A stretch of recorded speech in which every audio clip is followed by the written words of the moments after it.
Hi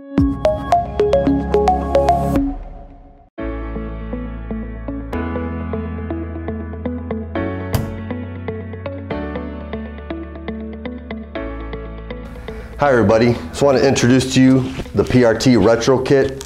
What this Retro Kit does, it allows you to rewire old or outdated hydraulic power units with one simple PLC that has multiple functions that can run multi-cycle. It has 80%, 100%. You can run single coil, dual coil. Everything on this is pre-wired on the rail, where all you have to do is connect all your terminals and all your components to each terminal wire on the rail. Now the retro kit that we're going to use is on this unit here, and the reason we're going to use it is I got to this power unit, opened it up, electrical schematics wore out, you can barely read it, wires are not numbered, this power unit's been here for multiple years, so that means that multiple hands could have been it, so you don't really know what wire is where. Usually what I like doing first in a rewire situation is kind of try to identify all the components to see what I'm going to keep and what I'm going to get rid of. Now that I decided to rewire this system with this PLC Retro Kit, I'm going to identify all the components that are here that I am going to keep.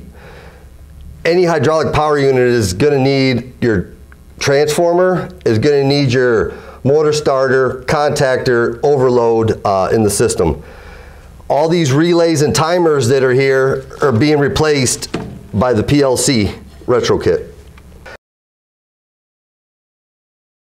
I'm going to start removing parts from the bottom up, and what I like doing is I just like pulling the wires out of the components first, pushing them off to the side, just in case you need those wires for something else, because you could always take the wires and remove them at the end of the rewire. Right now I'm removing all the wires from the main circuit board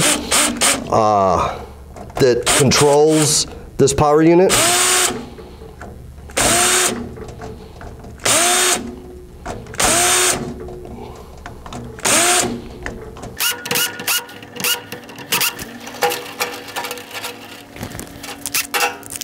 Now I'm going to remove the wires from this extra terminal block that they have here, and all the terminal block is just tying multiple wires together in one place, so that way the panel can look a lot cleaner and not look like a rat nest.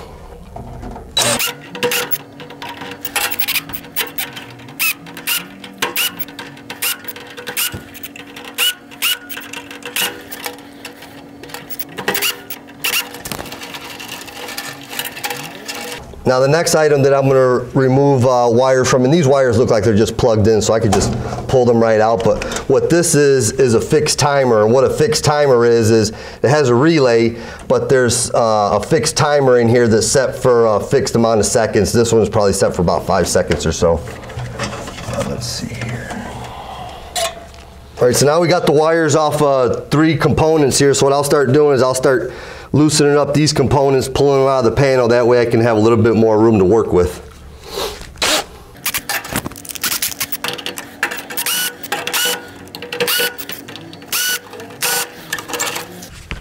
It's one component that's pulled out.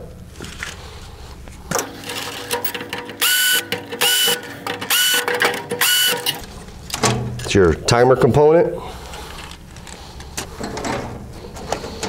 Then to get to these screws on the terminal strip, sometimes they're behind the terminal block. This one looks like they were a little bit more forgiving, and it's right here in easy access.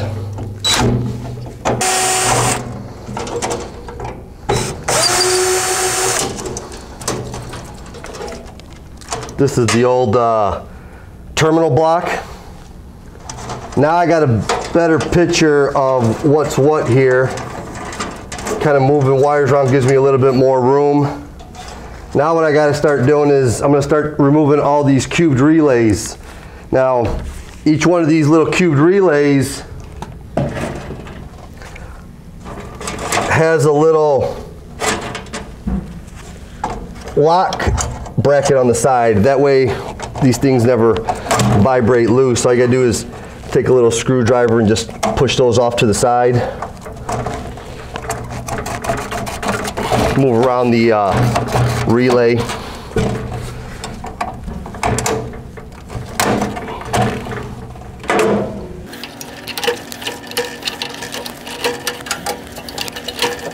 those are the cubed relays. These top items here are your timer relays. Now, all this stuff here is 9 times out of 10 probably still good. One of the reasons we're rewiring this is because we can't read the electrical schematic and there's no wire number, so we don't know what's going where. So all these components here can probably be reused on something else. Cubed relays out, the timer relays out. I'm going to start loosening up all the wire terminals so I can get the wires out and have some more room so I can pull all the relay bases out.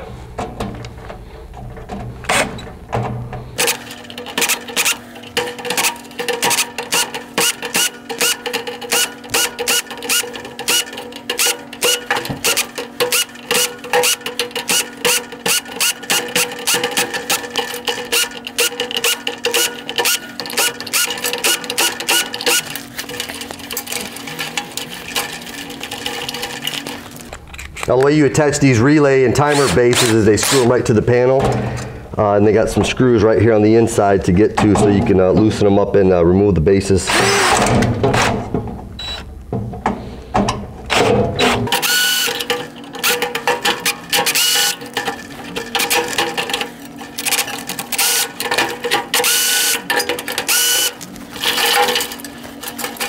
This is what they look like. It's just a little slotted pin and some terminals, and all they do is just have some mounting brackets right here to put the screw through to hold it onto the panel. All these again are probably still good and can be reused for something else.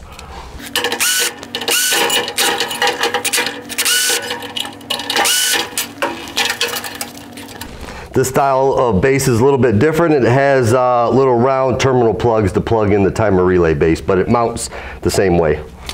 Again, these are probably also still good and can be reused. Anytime I do stuff like this, I just try to keep it as neat and clean as I can and clean as I go. Now what I'm going to do is just grab these wires and see which ones are loose and just start getting them out of the system. They're probably not wires that I'm going to need. The important wire that I'm really looking for to keep is my wires from my transformer, my neutral power and my positive power, along with my control wires that are going to my motor starter contact. So I'm getting closer to being able to eliminate all the wires that I need to remove to give me a clean workspace to start installing the retro kit. Now I got a few more wires to remove on the motor starter auxiliary contact. Now our PLC can be used with any contactor as long as it has 120 VAC coil and is rated properly for the motor. So you can either use this type of Allen Bradley one that's in here, your Legacy Jocelyn Clark type motor starter, or your NEMA size 2 Allen Bradley type motor starter. So what I'm going to do now is I'm going to remove these wires from the auxiliary contact. And what an auxiliary contact is just another form of a relay. So when the motor starter energizes, these little contacts on the side energize. You're not going to need this in the PLC setup anymore.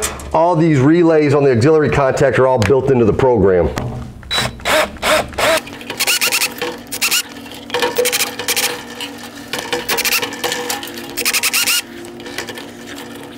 Now the other wires that are in here, like these white wires, I'm going to keep these.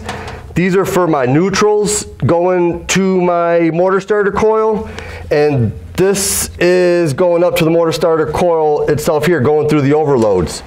This other wire is your hot wire for your motor starter coil. So I'm going to leave those two wires there so that way I can see if I can reach them to the PLC and reutilize them. All right, so after we gutted out the panel and cleaned everything up, we got a few wires still hanging. Now we're going to go ahead and fit our retro kit in here and see where's the best place to install it. The retro kit DIN rail does have these little slotted holes so you could put your screw through and screw it into the panel. What I like doing is I like looking for existing holes that are already on the panel, make my drilling or installing this a little bit easier.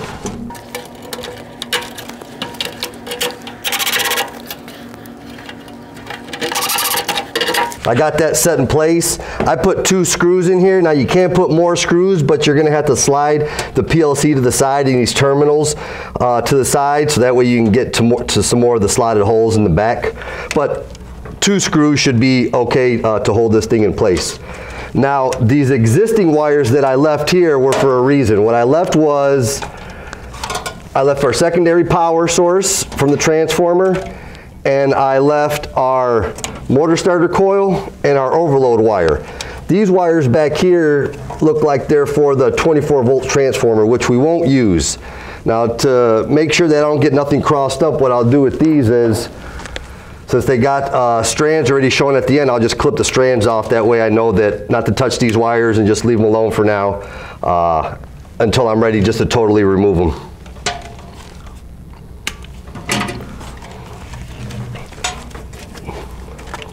Just kind of put them together, push them in the back. So that way they're up and out of the way. Now, I removed the old electrical schematic that was here, and I attached the new electrical schematic that's going to be for this PLC here. All right, now that I started calling out numbers on the retro kit versus the electrical schematic, I just want to give you a close-up of where the numbers are on here. There's these little yellow tags right here, and each one of them is numbered to the correct terminal strip, and all these wire numbers here are all on this electrical schematic, so you know which component goes to where. What I'll do here is I'll just follow right from the top, and the first number that says to install into the transformer is the number 1. Now, those type of wires, the number 1 that's going to the transformer, our retro kit already has it on there, and it's a long wire. So this extra wire that was here, you got a choice. You can either leave it, you can either use this one or you can use this one, whichever one is easier for you. But since the one is in the retro kit already, I'm going to use that one. So what I'll do is I'll just take the fuse, pull it off to the side.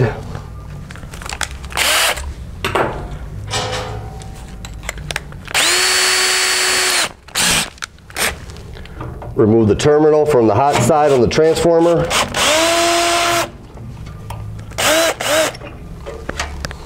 Now, on our black wire, I did add the terminal ring to make it a little bit simpler to install to this transformer.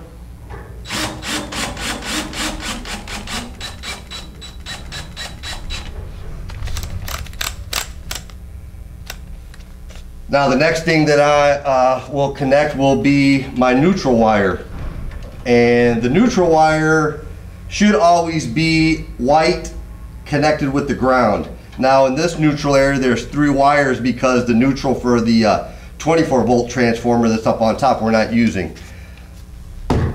Now again, this white wire needs to get connected to the retro kit. Our retro kit does come with a number 3 wire that's long enough to reach up here to the transformer. So we're going to go ahead and utilize that one also.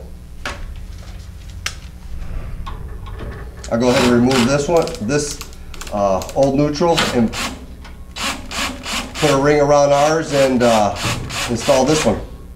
Alright, so what I did with our neutral is I connected it to a wire ring, and I used the existing ground that's already there to connect your neutral with the ground. Put the terminal there in the neutral area.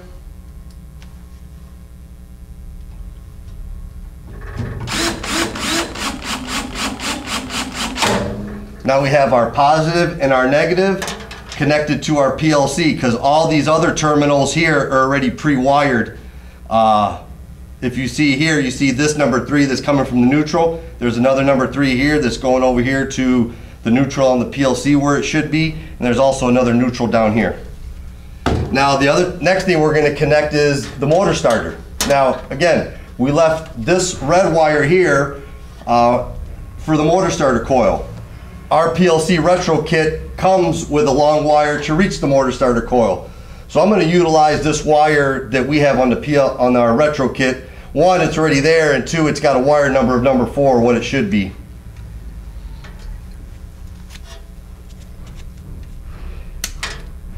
And again, all these things are pre-wired with numbers, And if you look on the electrical schematic, you can see that number 4 goes to the motor starter coil.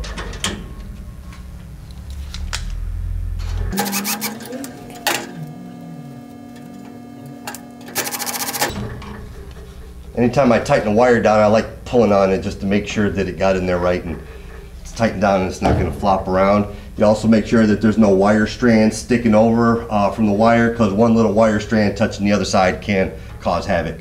Now we got the number 4 wire, which is your positive power wire to your motor starter coil. That's all complete. Now we got our overload neutral wire that we need to run to the terminal strip. And again, our PLC retro kit comes with a long wire, and this one we got it down here on the bottom, and it seems like it'd probably be easier if this wire just came in from the top. So in this case here, I'm probably just going to utilize the one that's already there, and I'm going to remove the one that we have.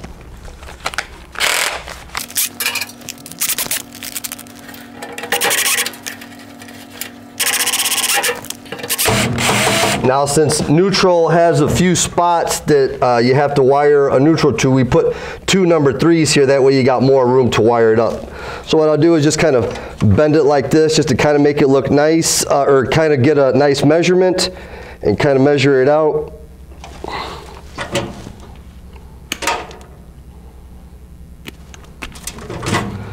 Twist the strands, that way that there's no wire strands sticking out.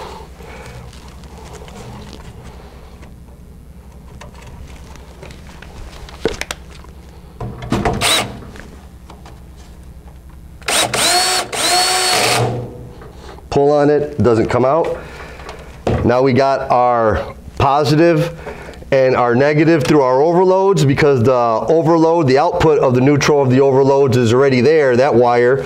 So now the motor starter is done and installed. Okay, so now we have our transformer wired into the PLC, your motor starter and your overload wired into the PLC. Now we're gonna wire in the buttons. What we're going to do with this one is we're going to utilize our standard pendant station. Everything's pre-wired. Buttons there, everything's pre-wired on the inside. And then on the other side, all the wires are color-coded and wire numbered. So there's really nothing you have to do inside the box. All you have to do is put the wires through the 1/2-inch knockout hole.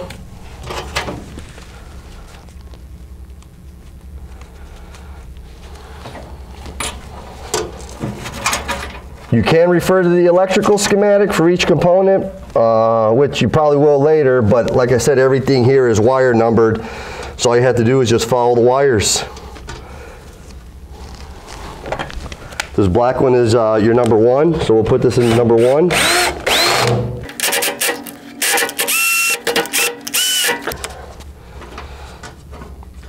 This yellow one is number 2. Number 2 is right next to number 1. All of our terminals here are all in pretty much in numeral order.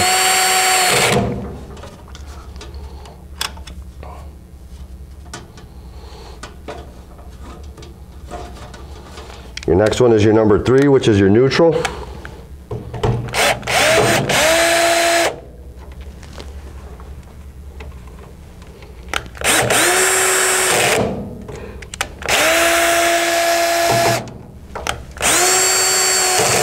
That's why I like pulling on the wires to make sure they're in there, because that one looked like it was in there, but as I pulled it, it popped right out.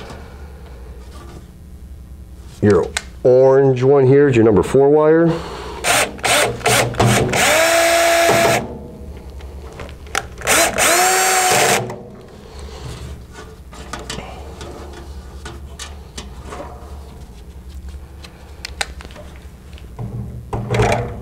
This yellow with the green stripe is your number 5 wire.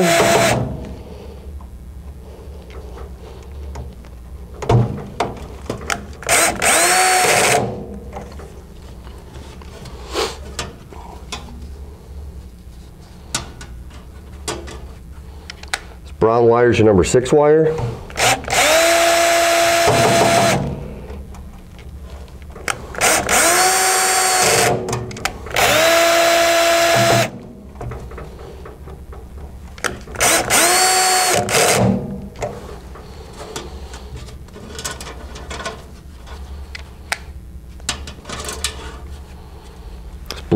is your number 7 wire.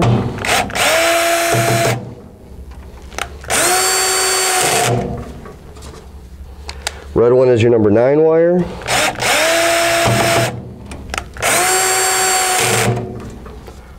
Gray is your number 11.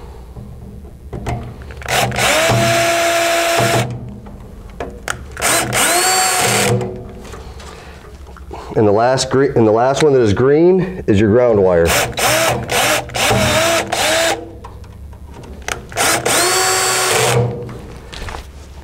Now that your PRT pendant station is installed to the retro kit, sometimes using a pendant station isn't an option. You have to utilize the existing buttons.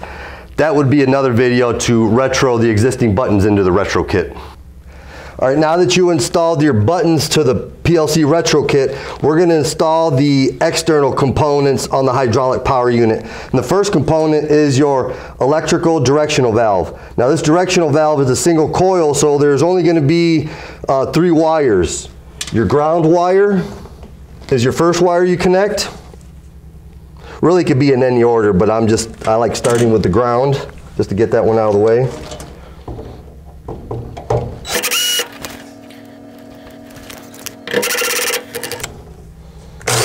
Again, always pull on the wires just to make sure they're inside the terminal right. Now your next wire would be your neutral, and according to the electrical schematic, number 3 is your neutral power source.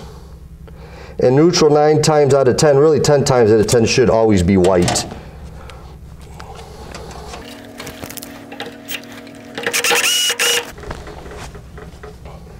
Anytime I got 2 wires, more than 1 wire in a terminal, I usually like pulling that first wire out and twisting the second wire together with it, so that when you put it back in the terminal, make sure it gets in there, and then if they do pull out, they both pull out at the same time. It's in there.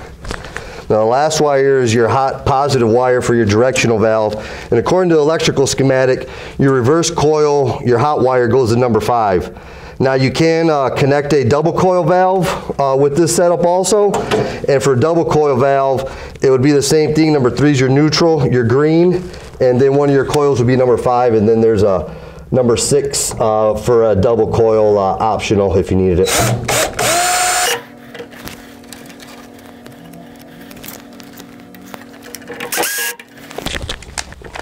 So that's the directional valve.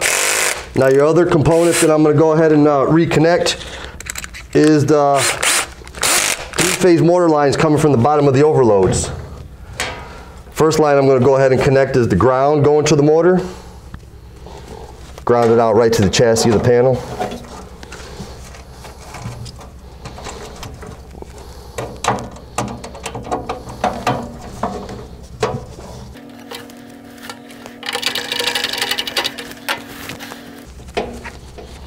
Then you got your 3 hot lines for your 3-phase motor, and they're going to get reconnected back to your bottom of your overloads.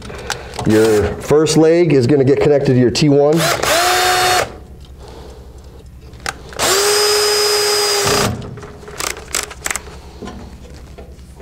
Second leg is going to go to T2. And again, I like pulling on the wires to make sure that they're in there and not going to slip out.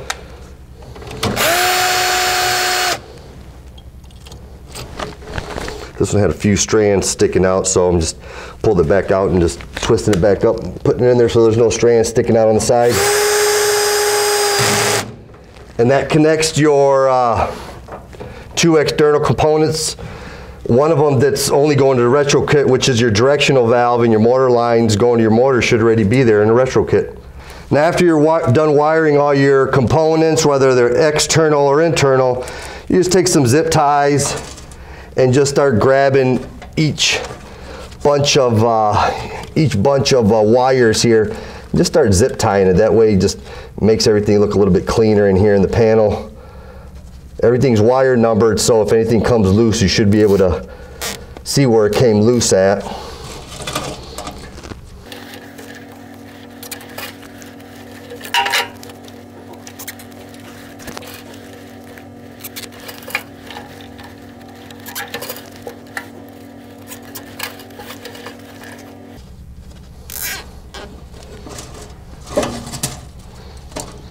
You can add as many zip ties as you have or as you think you need.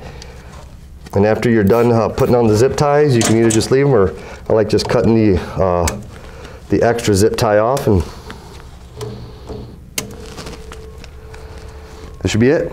Okay, so now after you got all your components wired in, you turn your power on. The first thing you're going to see on the setup screen is your forward time, reverse time, and multi-cycle. Those are kind of the three most important things that you got to set on your retro kit. So right when you flip the power on, like I said, you're going right to the setup screen, and you're going to notice that your forward time is flashing at 01. Now to adjust that, you just use either the up arrow or the down arrow on the keypad, and the seconds that you have is between 1 and 90 seconds, which should be way more than enough if all the proper hydraulics are being used for the cylinder. Now if you're going down, now to set your reverse time, you just press the right arrow on the keypad, and you'll notice that your forward time stopped flashing and your reverse time started to flash.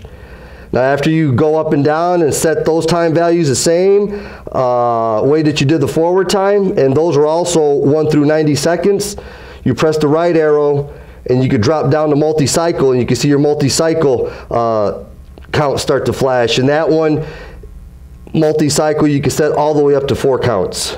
Now your next option is there's stop in the forward. So if you ever route the ram, the hydraulic ram to stop in the forward position, you just hover over it and you see your end flashing. You press your down arrow or your up arrow, and it will flip from an N to a Y, and that will let your unit stop in the forward. So now using the PRT retro kit along with the PRT standard button station cuts your rewiring time down to about an hour or so, and that's taking everything out, putting everything back in. Now, we just went over the basic functions on getting the unit going, having it starting up and go forward and reverse, but you do also have extra options that you can add to the PLC, like automatic startup with photo eye, 80% light, 100% light, optional limit switch, optional single phase delay start. So there is some more options that you can add hardware to the existing PLC to get it to run the way that you want it to run.